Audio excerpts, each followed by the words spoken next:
बेरोजगारी मुद्दा है, महंगाई मुद्दा है, अन्याय चरम सीमा पर है। और हमें उम्मीद है इस देश के लोग बाबा साहब भीमराव अम्बेडकर जी के संविधान को बचाने के लिए आगे आएंगे और भारतीय जनता पार्टी को हराने का काम करेंगे। आम पब्लिक चैनल में मैं आफाक अहमद मंसूरी आपका स्वागत करता हूं। आइए आपको ले चलते हैं खबरों की दुनिया में।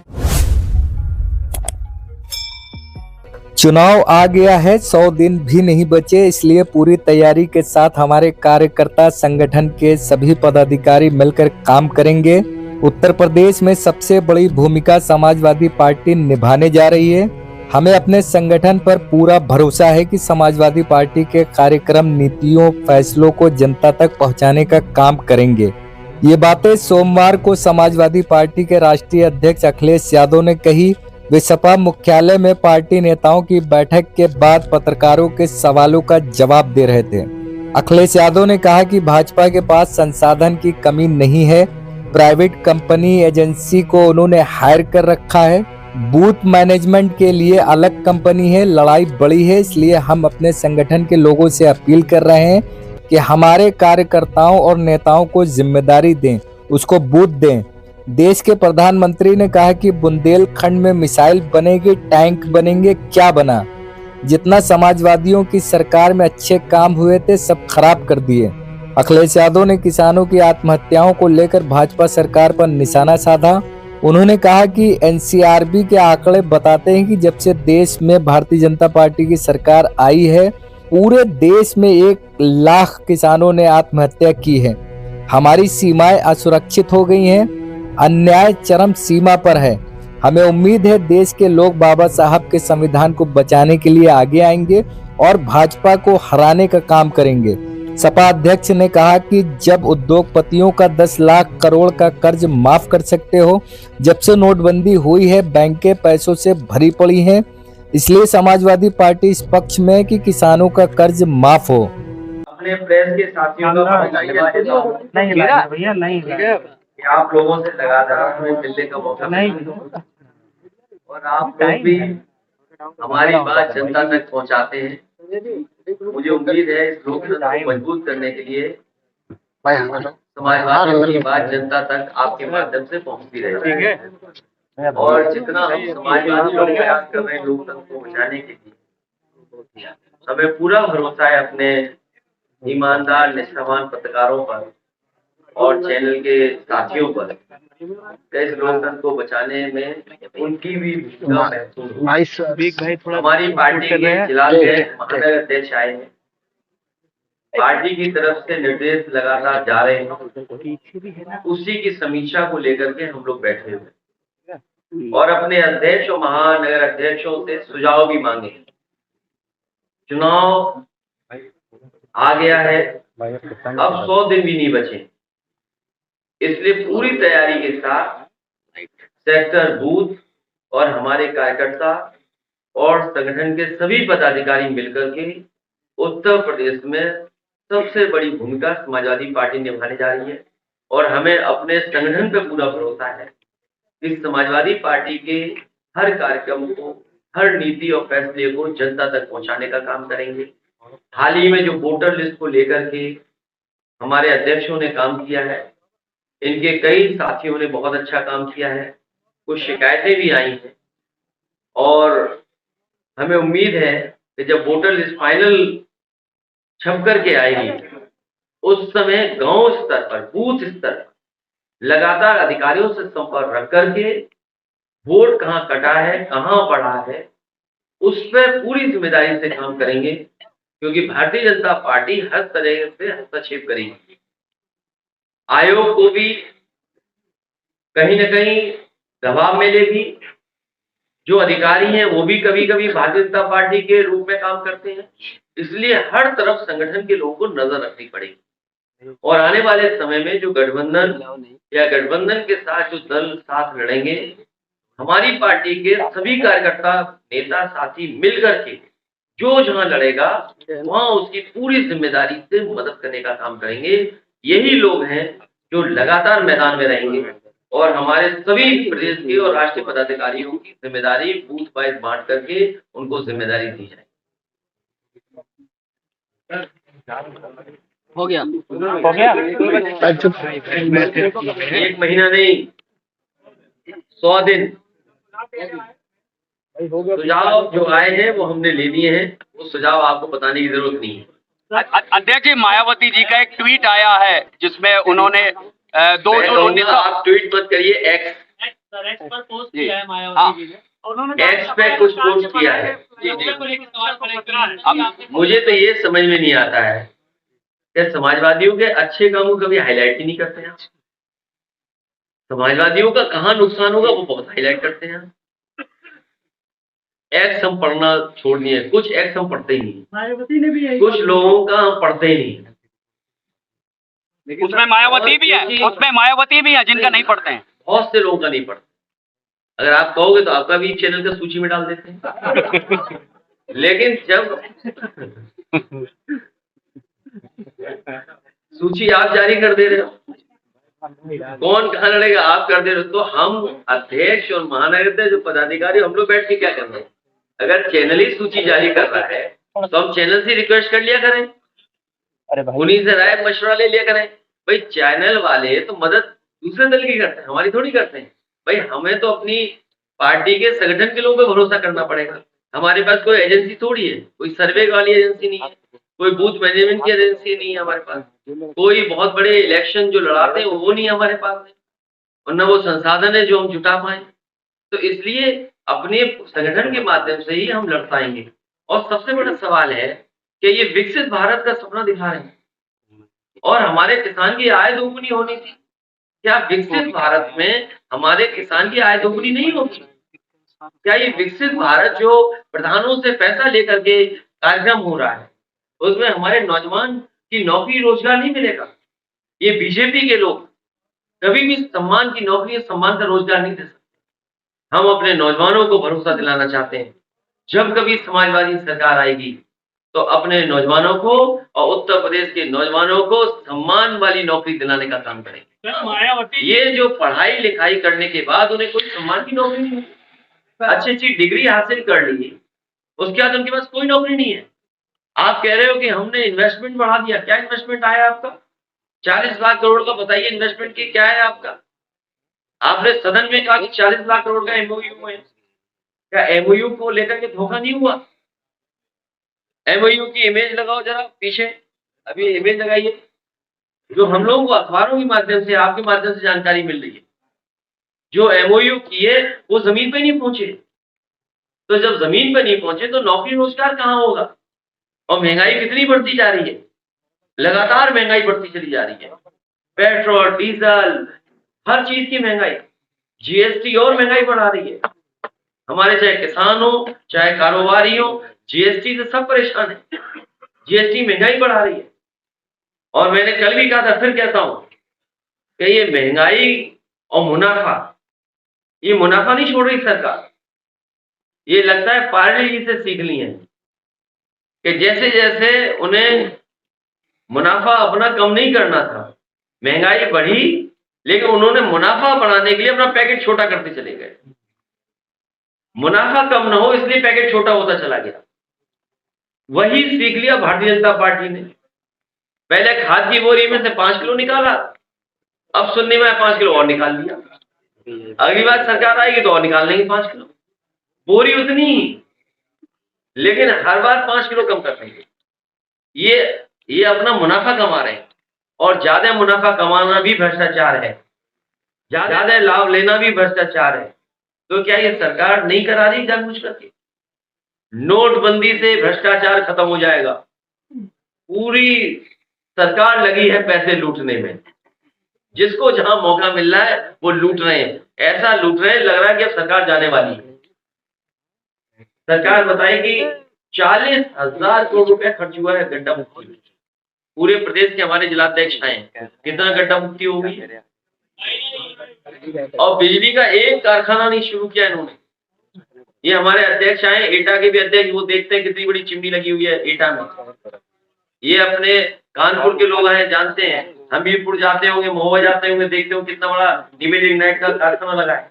इलाहाबाद प्रयागराज के लोग आए, कितना बड़ा बिजली का कारखाना लगा है। ये 10-10 हजार 20-20 हजार करोड़ के लगे हुए इन्वेस्ट, उससे ज्यादा का इन्वेस्टमेंट है। ललितपुर के जिलाध्यक्ष आए होंगे, वो जानते हो कितना बड़ा बिजली का कारखाना लगा है। बिजली महंगी दे रहे हैं लोग, बिजली से मुनाफा कमा रहे हैं। उत्तर प्रदेश को पीछे करने का काम इस सरकार ने किया है। अब बताइए, मुख्यमंत्री जा रहे हैं गोरखपुर में और कह रहे हैं नाला ऊपर या नीचे बनना चाहिए। हम तो सोचते थे मुख्यमंत्री जी योगी हैं, एक दिन वो डॉक्टर बन गए सदन में, अब वो इंजीनियर बन गए। कि नाला ऊपर नहीं नीचे होना चाहिए, नीचे नहीं ऊपर होना चाहिए। बताइए, ये है। मायावती कह रही पुल बना हुआ, उससे उनके स्टेट ऑफिस की सुरक्षा खतरा हो गया। सरकार से मांग किससे? जो पुल बना हुआ है उनका ऑफिस जो है वो शिफ्ट करने की बात कही है, करने की बात कर रही है। अरे तुम नए हो पत्रकार, नौकरी अभी मिली है तुम्हें। ये जो पत्रकार है ये नौकरी अभी पाए हैं, इनको नहीं पता जब ये पुल बन रहा था तो ये आरोप उस समय लगाए गए थे। आप थे उस समय, पत्रकार नहीं थे, तो आपको पता होगा। वो आज की बात कर रही थी। नहीं, गलत बात। नहीं, आपको तो दिखाना चाहिए ना। नहीं, गलत बात। नहीं, आपको पता ही नहीं, कुछ पता ही नहीं, ऐसी पत्रकार बन गए। नहीं पता। अच्छा, पता है तो बता दो क्या है। ले कुछ पता ही नहीं, ऐसी आपकी बात करनी। अच्छा, ऐसा ये सब पुल वाले हम बता दें। ये पुल बहुत जरूरी था, इसलिए जरूरी था कि बगल में भी छोटा पुल था और इस पुल पे बहुत जाम लगता था, आप सब लोग जानते हैं। तो ये मांग उठी कि ये पुल बनना चाहिए। जब समाजवादी सरकार में दोनों पुल लिख के दिए गए थे कि हमें पुल बनाने का सरकार को मौका दिया जाए, उस समय दिल्ली की सरकार ने मौका नहीं दिया। फिर एक स्वीकृत कर दिया, ये वाला जो आपका पुल है। जब ये स्वीकृत हो गया पुल, तो मुझे जानकारी मिली कि कुछ लोग साजिश में लगे पुल नहीं बनने देंगे, और वो कुछ लोग दिल्ली में गए कि डिफेंस से एनओसी ना मिले, उसके लिए इन्होंने काम करना शुरू कर दिया।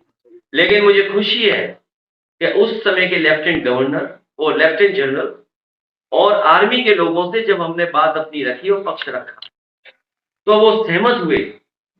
उन्होंने एनओसी दिया और एनओसी के बाद उन्होंने कहा कि हमारे जो एसएएफ क्वार्टर्स हैं, सेपरेटेड फैमिली क्वार्टर्स हैं, तो वो उसमें दिखाई न दे और वहां कोई देखे नहीं, इसलिए आप पुल पे ऐसा कुछ लगा दीजिए जिससे इधर उधर न दिखाई दे। तो पूरा का पूरा जो नियम बनाए थे दिल्ली सरकार ने और डिफेंस दिए थे, वो पूरे माने थे मेरे। और सबसे बड़ी बात है कि रेलवे ने कहा कि हम नहीं बना पाएंगे, तो पूरा का पूरा ट्रांसफर कर दिया था पैसा एक साथ, और कम समय में ये ब्रिज बना था। आप रिकॉर्ड पता कर लीजिए, सबसे कम समय में ये पुल बना था, जिसमें रेलवे, डिफेंस सबका एनओसी लेके बनाया था। और इसका उद्घाटन में सरकार के लोग थे ही थे, लेकिन उत्तर प्रदेश के पूर्व मुख्यमंत्री एनडी तिवारी जी भी थे, अगर आपको याद हो। आदरणीय एनडी तिवारी जी उस समय जो पूर्व मुख्यमंत्री थे, वो भी बहुत रुचि ले रहे थे कि जल्दी पुल बने।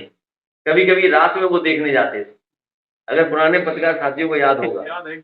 तो बताओ ये किस किस को ब्लेम करेंगे? एनडी तिवारी जी को भी ब्लेम करना ही सर ये तो तुड़वा दे सरकार, बीजेपी से मिले हुए तुड़वा दे पुल को। किसने मना किया? बीजेपी को चिट्ठी लिख दें कि पुल तुड़वा दो। चिट्ठी लिखने कार्यालय मैं किसी पार्टी के बारे में नहीं कह सकता। अगर उनको लगता है कि उनके सुरक्षा को खतरा हुआ है, तो वो बाकायदा चिट्ठी लिख दें भारत सरकार को। बीजेपी की सरकार है और बीजेपी की सरकार में तमाम बुलडोजर हैं, वो तुरंत बुलडोजर लाके तोड़ देंगे। हम तो इस बात के लिए तैयार हैं। बीजेपी के लोग अगर तोड़ना चाहें, बुलडोजर चला करके तोड़ दें, और मायावती जी के कहने से अगर ये बात मान ले तो अच्छी बात। हमें कोई शिकायत नहीं, हमें कोई शिकायत नहीं। कांग्रेस एक मजबूत जो गठबंधन जो आ रहा है में आप क्या समय पे हो जाएगा तो क्या मेरे पे कान दो हैं और दो तरह से बोल रहे हो, कैसे सुन लूंगा मैं? देखिए मैं एक मजबूत सामने भाजपा से आप लोगों को चुनाव लड़ना है, तो जिस तरह की बातें हो रही है, क्या अलग अलग देखिए, भाजपा पर संसाधन की कमी नहीं है। प्राइवेट कंपनियां, एजेंसियों को उन्होंने हायर कर रखा है। बूथ मैनेजमेंट के लिए अलग कंपनियां हायर कर रखी है, सर्वे के लिए अलग हायर कर रखी है। हमारे जो चैनल मित्र हैं ये सब, इनको बड़े बड़े पैकेज दे रखे हैं, तो उनके पास सब तैयारी है, संसाधन भी है। और जब कभी उनसे किसानों की आय दोगुनी पूछोगे तो मंदिर के पीछे छिप जाएंगे। नौजवान नौकरी और रोजगार मांगेंगे तो वहां छिप जाएंगे जाकर के। तो लड़ाई बड़ी है, इसीलिए हम अपने संगठन के लोगों से अपील कर रहे हैं कि संगठन के लोग जिम्मेदारी दें हमारे कार्यकर्ता नेता को, उसको बूथ दें। जिस तरह हर पुलिस का नंबर होता है, सिपाही का कांस्टेबल नंबर होता है, इसी तरह हमारे कार्यकर्ता को भी बूथ की जिम्मेदारी मिलेगी कि ये बूथ है, इसको देखना है आपकी जिम्मेदारी। ये तैयारी हम लोग कर रहे हैं क्योंकि दिन और समय कम है। मायावती जी कह रही है गठबंधन कांग्रेस की पहली शर्त ये रखकर के साथ आओ गठबंधन किया जाए। समाजवादी पार्टी की कोशिश है कि गठबंधन जो है और जिस पे चर्चा हो रही है उसको और मजबूत किया जाए। कांग्रेस के लोग आए थे यहाँ पर, उन्होंने इशारा किया कि बसपा के कांग्रेस के संपर्क में है। देखिए, जो बातें आप कह रहे हो, जब उद्योगपतियों का 10 लाख करोड़ का कर्ज माफ करते हैं, 10 लाख करोड़ का, और जब से नोटबंदी हुई है तब से बैंकें भरी पड़ी है पैसे से। नोटबंदी का पैसा पूरा जमा हो गया बैंकों में। तो समाजवादी पार्टी इस पक्ष में होगी कि किसानों का कर्ज माफ। जब 10 लाख करोड़ से ज्यादा उद्योगपतियों का कर्ज माफ हो सकता है तो हमारे देश के किसानों का कर्ज माफ क्यों नहीं? 10 लाख करोड़, ये आंकड़े हमारे नहीं है, ये आंकड़े भारत सरकार के। तो इसलिए किसानों का कर्ज माफ हो, सवाल ये नहीं है, सवाल ये हमने कह दिया, सरकार नकल कर रही है। तो गुजरात सरकार को सुप्रीम कोर्ट से झटका मिला है। मामला था उसमें जो के आदेश को सुप्रीम कोर्ट ने बीएचयू में कुछ बेटियों ने कुछ घटना पे प्रदर्शन किया तो सरकार ने उनके खिलाफ गंभीर धारा में मुकदमा दर्ज करा दिया। और वो बच्चे पढ़ने लिखने वाले बच्चे हैं, उसमें कई तो बच्चे ऐसे हैं जो किसी पॉलिटिकल पार्टी से एफिलिएशन नहीं है। जब उन्होंने अपनी एफआईआर दर्ज करने की बात की, उनकी बात सरकार नहीं सुन रही है। सरकार सबसे झगड़ा चाहती है। मेरी जानकारी में नहीं आया है, मैं जानकारी करूंगा उन छात्रों के साथ समाजवादी पार्टी, उन छात्रों को न्याय दिलाने में समाजवादी पार्टी काम करेगी। और मैं सरकार से कहूंगा कि ऐसे गंभीर धाराएं बच्चों पे नहीं लगानी चाहिए, और इसलिए नहीं लगानी चाहिए जो अपराधी पकड़े गए वो सब भारतीय जनता पार्टी। और मुख्यमंत्री जी के साथ आप लोग फोटो नहीं खिंचवा सकते, आप में जितने खड़े लोग, किसी की सिंगल फोटो नहीं होगी, कभी हो गई हो तो अलग बात है, लेकिन अगर आप जाओ सिंगल फोटो नहीं खिंचवा सकते हैं। लेकिन तीनों अपराधियों की मुख्यमंत्री के साथ सिंगल फोटो है। भाई एकदम आ गई है। सोचिए आप, तीनों अपराधी बीजेपी के, और इसलिए उन पे छात्रों पर उन पर झूठे मुकदमे लग रहे हैं क्योंकि वो बीजेपी के लोगों को आगाह कर रहे हैं कि बीजेपी के लोग हैं, उनके खिलाफ कार्रवाई हो, इसलिए उन पर मुकदमे लगाए जिससे कि वो लड़ाई न लड़े। कांग्रेस ने बयान आया था 15 तारीख से पहले गठबंधन की चीजें हैं वो साफ हो जाए ताकि आगे बढ़े। मैंने यही कहा था कि दिन जब अच्छे आएंगे और उत्तरायण में ही सब अच्छे काम शुरू होते हैं, जब सूर्य उधर पहुंच जाता है। अध्यक्ष जी, सुप्रीम कोर्ट से गुजरात सरकार को झटका लगा है। आपको भी उम्मीद है कि हमें बहुत उम्मीद है कि उत्तर प्रदेश से निकाले और नया प्रधानमंत्री बने, हमें उम्मीद है पूरा देश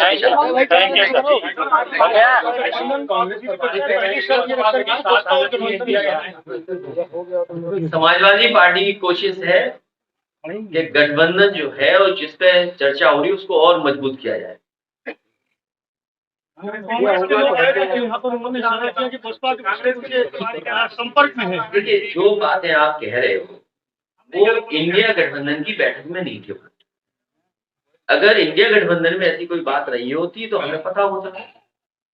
इसलिए आप बीजेपी की साजिश में आप भी मत, और जिस तरह की ये लोग बात कर रहे हैं, ये कुछ लोग ऐसा हो सकता है कि बीजेपी खुद नहीं कहती, किसी से कहलवाती है जिससे गठबंधन कमजोर हो जाए। इसलिए बीजेपी चारों तरफ से अटैक करती है, याद रखना। सर, कांग्रेस पार्टी जा रही 15 तारीख अयोध्या दर्शन करने, तो क्या और भी कुछ दल के नेता वहाँ पहुंचेंगे? मुझे क्या पता है किसी का, जब बुलावा आएगा, मैंने कहा बुलावा आएगा हम जाएंगे। आपकी मंतव्य क्या है कि बसपा गठबंधन में रहे इंडिया की? ये जो महिला पत्रकार कह रही हैं, ये खुद पूजा करती हुई, कौन से दिन का व्रत रखती हो आप? किस दिन? आज हमारे घर पे भी हो सकता हो व्रत आज। और आप में से मंगल रखते होंगे, बृहस्पति। हर दिन रखने इसमें कौन सी नई बात है? कोई नई बात है? ये सब देखिए पॉलिटिकल है, आप लोग देश बचाइए। ये देख लो, ये देखिए, अगर ये भी डेटा गलत हो तो बताओ। ये देखिए आप, ये देखिए यूपी ग्लोबल इन्वेस्टर्स समिट 2023 में कितना इन्वेस्टमेंट आ गया जमीन पर, देखिए आप। निवेशक ही गायब हो गए, बताइए। ग्राउंड ब्रेकिंग नहीं, निवेशक ही गायब है।